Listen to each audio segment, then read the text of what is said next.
সহকারী জেলা প্রাথমিক শিক্ষা অফিসার, উপজেলা প্রাথমিক শিক্ষা অফিসার, সহকারী উপজেলা প্রাথমিক শিক্ষা অফিসার, সকল আমার পিটিআই সুপারিনটেনডেন্ট, সহকারী সুপারিনটেনডেন্ট এবং সকল ইউআরসি বা ইউপিটিসি মানে উপজেলা প্রাথমিক ট্রেনিং সেন্টার, প্রাথমিক শিক্ষা ট্রেনিং সেন্টার, সেগুলোর শিক্ষক, তাদের সকলকে নিয়ে মানে আমাদের বেসিক্যালি অ্যাডমিনিস্ট্রেটিভ স্ট্রাকচারে আমাদের মনিটরিং পরিবার যেটা আছে আমাদের রাজশাহী ডিভিশনের এই মনিটরিং পরিবারের সকল অংশীদারদেরকে নিয়ে আজকে বৃহত্তর একটা ওয়ার্কশপ ছিল। এই ওয়ার্কশপগুলো মন্ত্রণালয়ের পক্ষ থেকে প্রত্যেকটা ডিভিশনে হচ্ছে। বিগত কয়েক সপ্তাহে Mymensingh division, Barishal division, Chittagong division, Sylhet ডিভিশনে এটা অলরেডি সম্পূর্ণ হয়েছে। আজকে রাজশাহী ডিভিশনে হলো। সামনের দিনগুলোতে বাকি যে ডিভিশনগুলো বাকি আছে খুলনা, রংপুর, ঢাকা সেগুলো তো সম্পূর্ণ হবে। এই 8টা ডিভিশনাল ওয়ার্কশপের মূল কারণ হলো যে আমরা মাননীয় প্রধানমন্ত্রী জনাব তারেক রহমানের নেতৃত্বে ওনার দিক নির্দেশনায় প্রাথমিক শিক্ষা ব্যবস্থা পরিপূর্ণভাবে বদল এনে ইতিবাচক পথে যাবার যে প্রচেষ্টা শুরু হয়েছে সেই আঙ্গিকে আমাদের অ্যাডমিনিস্ট্রেটিভ স্টাফ মানে পুরো দেশব্যাপী যারা দায়িত্বরত আছে সবাইকে সেটা সম্বন্ধে আপনার জানানো, তাদের ফুল ফিডব্যাক নেওয়া। কারণ ইতিমধ্যে অনেক ধরনের পলিসিগত কাজ শুরু হয়েছে। স্কুল মনিটরিং কিভাবে হবে, স্কুল মনিটরিং কোন স্কুলগুলো মনিটর হবে, শুধুমাত্র প্রাথমিক সরকারি প্রাথমিক শিক্ষা বিদ্যালয়গুলো মনিটর হবে না, সকল বেসরকারি প্রাথমিক বিদ্যালয় মনিটর হবে। কি আঙ্গিকে মনিটর হবে, টিচার পলিসি কি হবে, অ্যাডমিনিস্ট্রেটর পলিসি কি হবে, কারিকুলাম কিভাবে চেঞ্জ আসবে, টেকনোলজি অন্তর্ভুক্ত কিভাবে হবে, নতুন ক্লাসরুমগুলোর চেহারা কেমন হবে, অবকাঠামোগুলো তৈরি কিভাবে হবে, বাথরুম কি হবে, ক্লাসরুম কি হবে, ক্লাসরুমের ফার্নিচার কি হবে, এই সব কিছু নিয়ে সামনে অনেক ইতিবাচক বদল আসছে।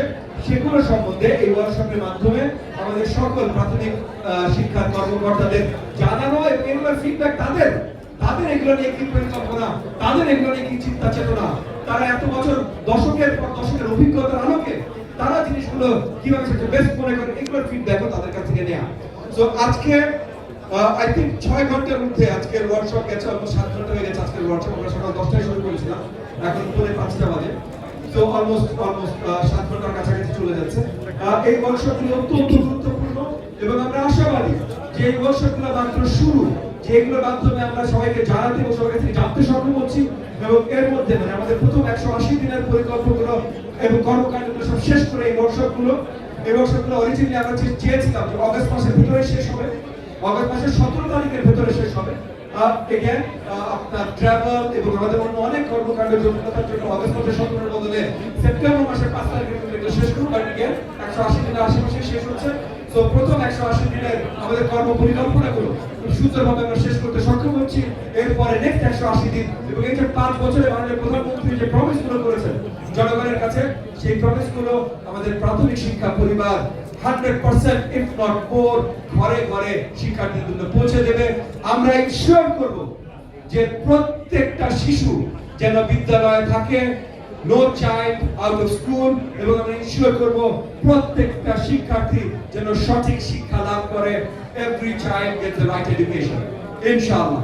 এখন আজকে কি বলছি আমরা আপনাদেরকে জানালাম, আপনাদের কোনো প্রশ্ন থাকলে জিজ্ঞেস করুন। স্যার আবার একটা প্রশ্ন আছে।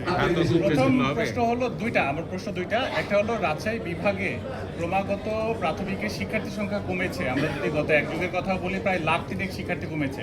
দ্বিতীয় প্রশ্ন হচ্ছে সব জায়গাতেই বাংলাদেশের সব জায়গাতেই প্রাথমিক শিক্ষাতে প্রধান শিক্ষকের পদ শূন্য। রাজশাহী বিভাগের কথা বলি, স্যার যে তথ্য দিয়েছেন তাতে 8,653টি জায়গায় আছে 4,253 জন, মানে প্রায় 52% মতো। সারা দেশের এই যে প্রাথমিক শিক্ষাতে প্রধান শিক্ষক সংকট, এটি আপনারা কাটাবেন কবে?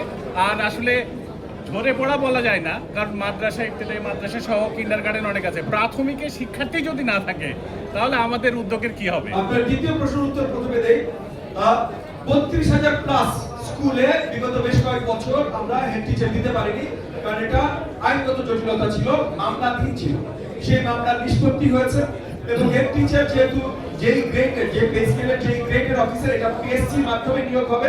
ইতিমধ্যে পিএসসির সাথে আমরা কাজ শুরু করেছি, খুব শীঘ্রই আমরা নতুন ভাবে এই নিয়োগের কাজ শুরু করছি। একে যদি পিএসসি মাধ্যমে না হতে হতো ইতিমধ্যে নিয়োগ দেওয়া শুরু হয়ে যেত, কিন্তু এটা যেহেতু পিএসসির অগ্রাধিকার, তো পিএসসির সাথে আমরা কাজ করছি। ইনশাআল্লাহ খুব শীঘ্রই এই 32,000 প্লাস হেড টিচারের পদায়ন হয়ে যাবে, সেটা নিয়ে চিন্তা করবেন না।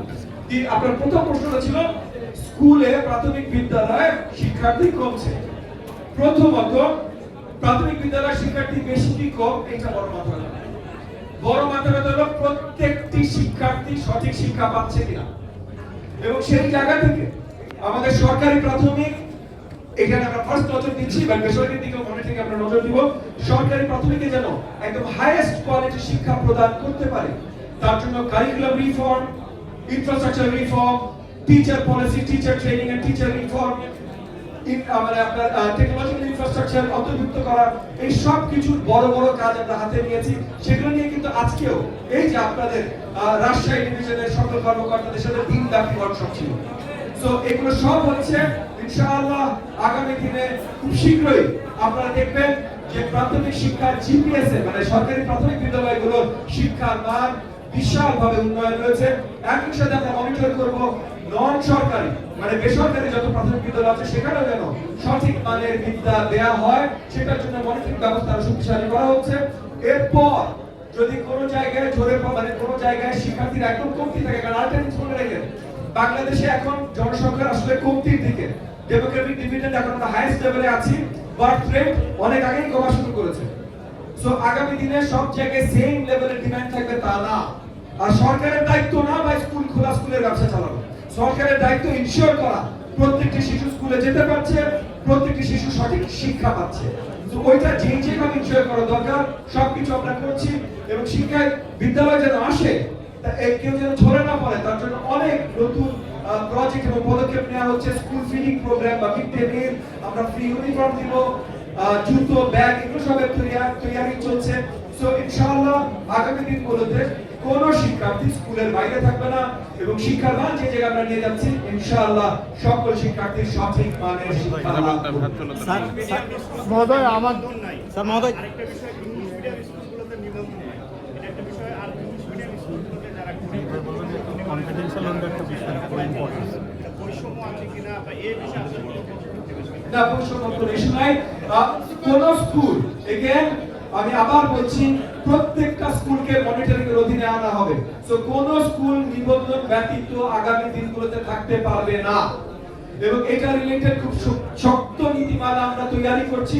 এবং এই স্কুলগুলো নিবন্ধনে আসে, নিবন্ধনে থাকার জন্য, নিবন্ধিত থাকার জন্য তাদের যে মানদণ্ড যেটা সেট করা হচ্ছে, এটার মনিটরিংও আমাদের প্রাথমিক পরিবারের অ্যাডমিনিস্ট্রেটিভ অফিসাররাই মনিটর করবেন। সো মানদণ্ড সেট করা হচ্ছে, আর যেহেতু মানদণ্ড সেট করা হচ্ছে, এই যে আপনি যে প্রশ্নটা করলেন যে ইংলিশ মিডিয়ামের সাথে অন্য সব মিডিয়ামের বৈষম্য হবে কিনা, না, মিনিমাম স্ট্যান্ডার্ড সবার জন্য তৈরি করে দেওয়া হচ্ছে, সবার এটা মেইনটেইন করতে হবে। যদি মেইনটেইন করতে না পারে তখন ওই স্কুলের রেজিস্ট্রেশন প্রশ্নবিদ্ধ হবে। আমি এই দিকে কয়েকটা প্রশ্ন নিচ্ছি, এই সাইড থেকে কয়েকটা নিচ্ছি। স্যার আমরা যদি একটা করে প্রশ্ন করি আমার জন্য সুবিধা হয়, তাহলে অনেক কিছু মনে রাখতে হবে। জি স্যার।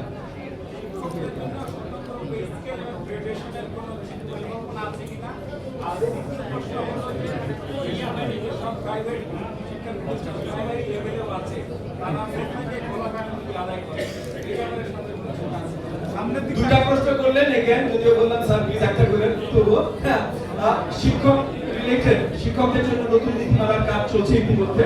সো পে স্কেল আর কতটা সেগুলো ওখানে অ্যাড্রেস হবে।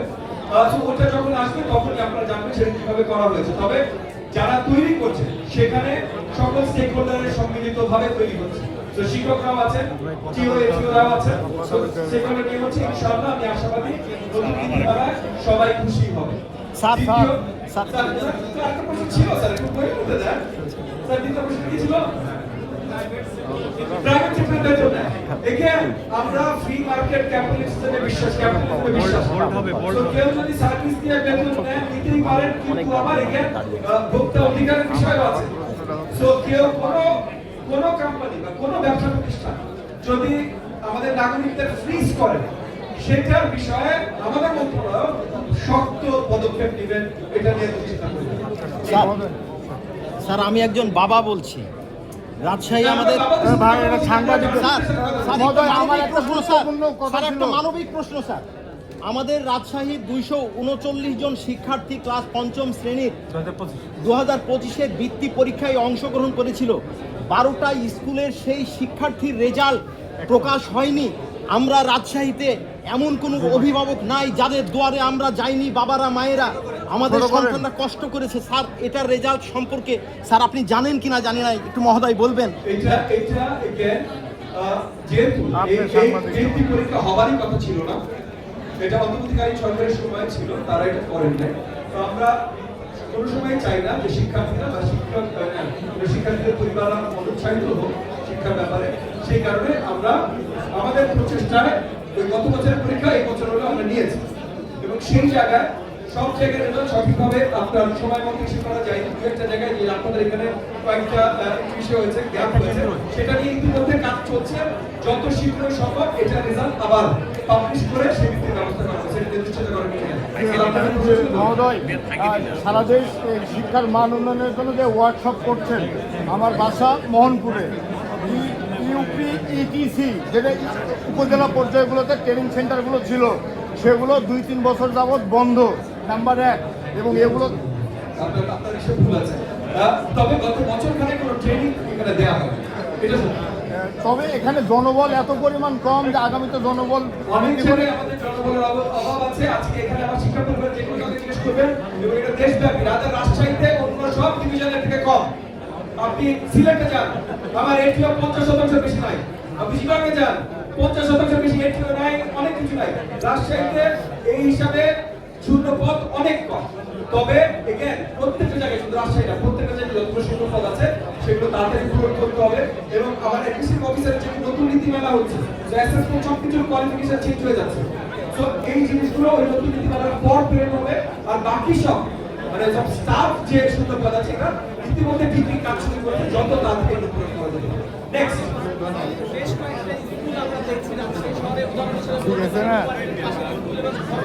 আর না সারা দেশে একই অবস্থা তো। শিশুদের পড়ার মতো কিনা এখানে সন্দেহ আছে, এবং স্কুলের জায়গাগুলো অনেক জায়গায় দখল হয়ে যাচ্ছে, এবং স্কুলের জায়গা সংকীর্ণ হয়ে যাচ্ছে, রাস্তা বানানোর কারণে একবার করা হবে। এই বিষয়গুলো স্কুলের পরিবেশ নিয়ে আপনাদের কি পরিকল্পনা? পরিবেশ আলাদা, জায়গা জমি আলাদা। জায়গা জমিটা আগে বলে নিই, এই আমাদের ডিভিশন ওয়ার্কশপগুলো থেকে আমরা অনেক কিছু জানতে পেরেছি, আগে যে জানতাম না তাও না। স্পেসিফিক এলাকা সম্বন্ধে আমরা আরো এই যে এটিও টিওদের কাছে স্পেসিফিক এলাকা ফিডব্যাক পেয়েছি।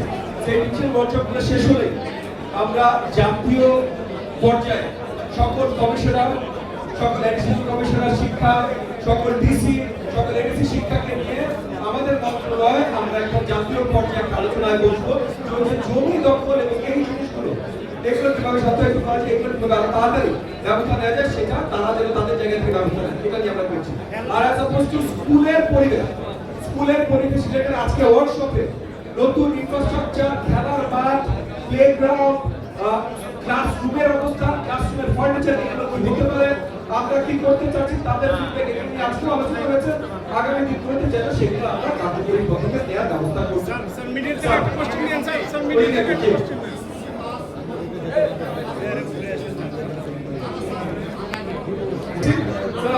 স্যার আজকে আমরা প্রাথমিক 2023 সালে গণসাক্ষরতা অভিযান একটা রিসার্চ করছিল।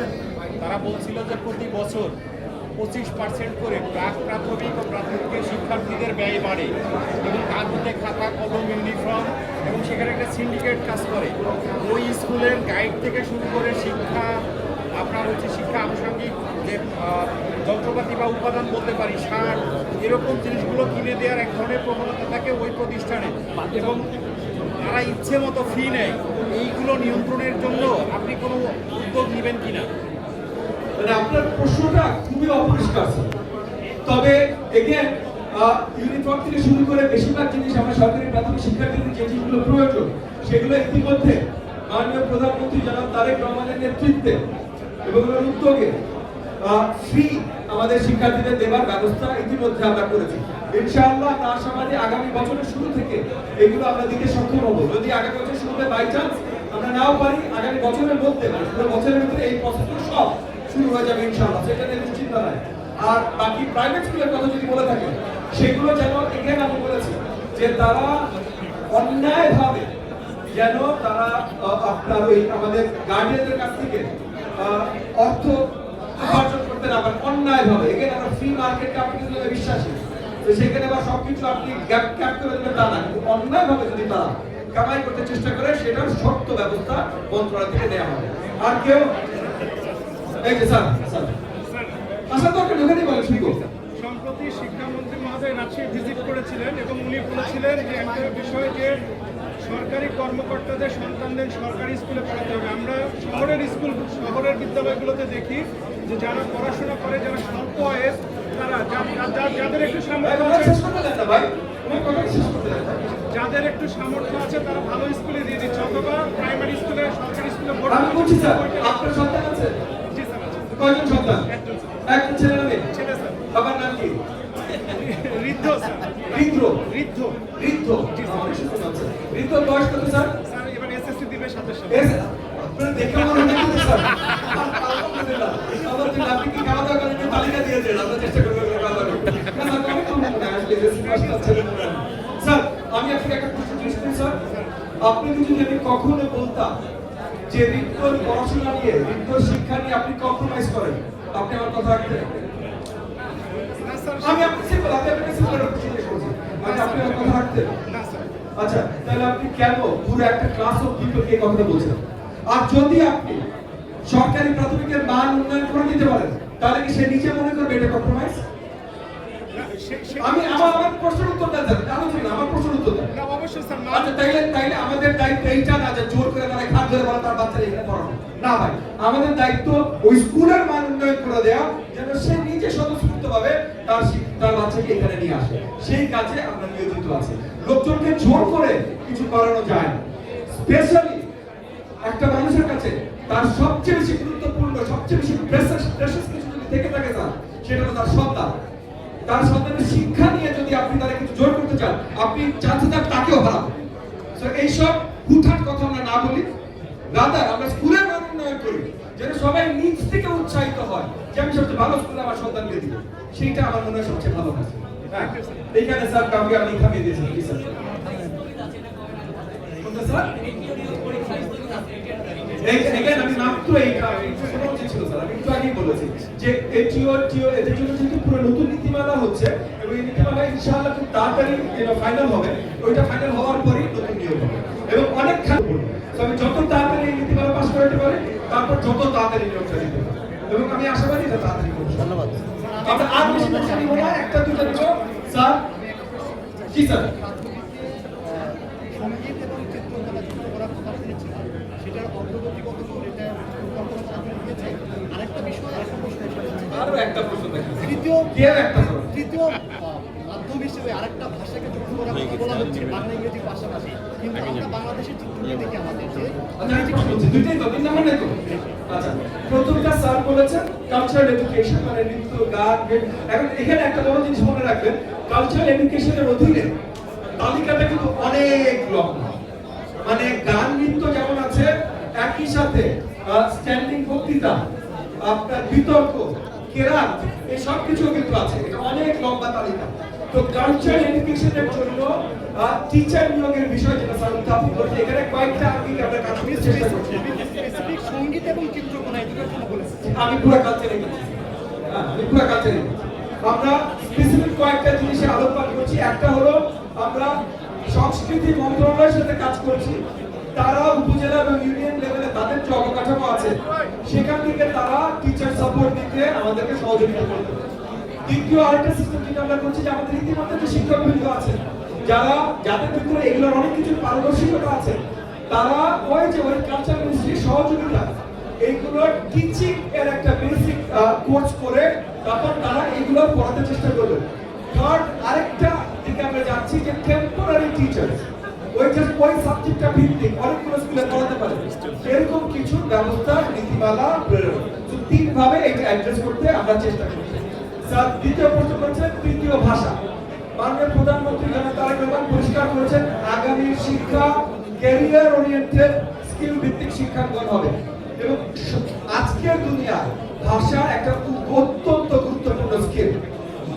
তো সেই আঙ্গিকে বিশ্বব্যাপী আমাদের তরুণরা বা আমাদের শিক্ষার্থীরা তাদের ক্যারিয়ার করতে পারে এরকম যতগুলো ভাষা আছে, সেগুলো শেখানোর ব্যবস্থা পর্যায়ক্রমে আমরা করার কাজ করব। ইতিমধ্যে মাধ্যমিক, উচ্চ মাধ্যমিক এই কাজগুলো শুরু হয়েছে। প্রাথমিকে আমাদের প্রচেষ্টা থাকবে ক্লাস 4 এবং 5 এ এই তৃতীয় ভাষা ইন্ট্রোডিউস করা এবং আমরা করব। তবে এই মুহূর্তে আমাদের ফাউন্ডেশনাল লার্নিং এর অবস্থা যে জায়গায় আছে সেটা একটা লেভেল পর্যন্ত ইমপ্রুভমেন্ট করার পর আমরা 4 আর 5 এর তৃতীয় ভাষার ইনক্লুশন শক্তভাবে শুরু করব। আজকে আই থিংক এনার প্রশ্ন উত্তর হয়েছে। আপনাদের সকলকে আমি লাস্ট স্যার একটা সুখবর দিয়ে আমি স্যার প্রশ্নটা করবো স্যার। আমি এইমাত্র স্ক্রিনে দেখলাম আমার সন্তান রাজশাহী বিশ্ববিদ্যালয়ে অনার্সে ফার্স্ট হয়েছে। কংগ্রাচুলেশন স্যারের সন্তান ফার্স্ট ক্লাস ফার্স্ট হয়েছে রাজশাহী বিশ্ববিদ্যালয়ে। একটু তালি স্যারের জন্য, মানে সকল গার্ডিয়ান হিসেবে সকল পেরেন্ট হিসেবে স্যারের জন্য।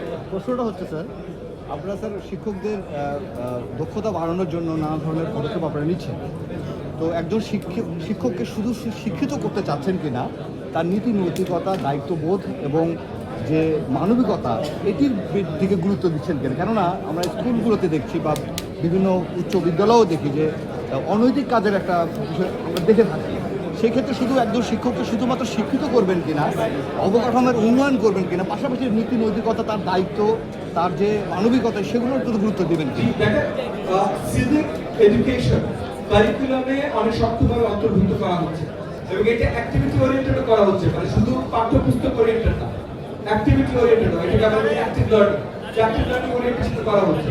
তো আমরা আগামী প্রজন্মকে, এবং আমরা মানে মাননীয় প্রধানমন্ত্রী উনি বিশ্বাস করেন, উনি নেতৃত্ব দিচ্ছেন যে আগামী প্রজন্ম আরো সিভিক এবং ভ্যালিউজ ওরিয়েন্টেড প্রজন্ম আমরা তৈরি করি। এইখানে পাঠদান যারা করবেন, ট্রেনিং যারা দিবেন, যে টিচাররা থাকবেন, তাদেরও ওইভাবেই আপনার সিচুয়েটেড হতে হবে। তো সেই জায়গায় আমাদের পুরো মনিটরিং এর বললাম আজকে ওয়ার্কশপ থেকে অনেক কিছু ছিল, এই জিনিসগুলো অনেক কিছু আজকে ওয়ার্কশপে ছিল। তো আমাদের মনিটরিং পরিবার শিক্ষকদেরকে ওই আঙ্গিকে মূল্যায়ন করবে, এই সিভিক এডুকেশনটা সঠিকভাবে হচ্ছে কিনা, তারা নিজেরা করছেন কিনা এবং তারা নিজেরা দিতে পারছেন কিনা। তো ইনশাআল্লাহ আগামী দিনগুলোতে শুধু শিক্ষিত না, সিভিক ভ্যালু বেসড মার্জিত সমাজ তৈরি করার উদ্যোগ আমাদের মাননীয় প্রধানমন্ত্রী জনাব তারেক রহমান নিয়েছেন এবং ইনশাআল্লাহ আগামীর বাংলাদেশ আসলে সবার আগে বাংলাদেশ হবে। আপনাদেরকে অসংখ্য ধন্যবাদ। আসসালামু আলাইকুম ওয়া রাহমাতুল্লাহি ওয়া বারাকাতুহু।